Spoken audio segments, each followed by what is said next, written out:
Office থেকে এসে দেখি আমার একটা পার্সেল এসছে। ফ্রেশ হয়ে খাওয়া-দাওয়া করে আমি পার্সেলটা আনবক্সিং করতে শুরু করলাম। তারপর খুলে দেখি আমার একটা মেকআপের কিট অর্ডার করেছিলাম সেটা এসছে। যারা একদমই মেকআপ করতে পারো না তাদের জন্য এটা কিন্তু বেস্ট। আমি সেরকমভাবে মেকআপ করতে পারি না, কিন্তু এটাতে আমার কাজ চলে যায়। রেগুলারের জন্য কিন্তু এটাই যথেষ্ট।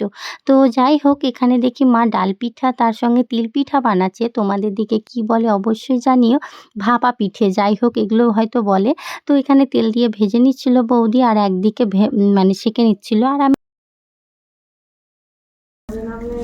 আর তার সঙ্গে কি বলবো, এই শীতের দিনে গরম গরম পিঠা খেতে ভীষণই ভালো লাগে। আমার তো খুব ভালো লাগে, কারণ আমি গরম গরমই খাই। তারপরে আর আমার ইচ্ছে হয় না খেতে। তার জন্য যখন এগুলো তৈরি হয় উনুনে তখনই আমি খেয়ে নিই, তারপর আর খাই না।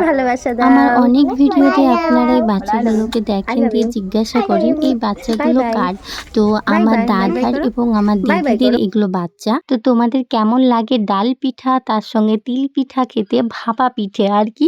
তো কাদের ভালো লাগে অবশ্যই জানিও। আমার মতো কে ভালোবাসো গরম গরম খেতে, অবশ্যই লাইক কমেন্ট শেয়ার করো। বাই, আল্লাহ হাফিজ।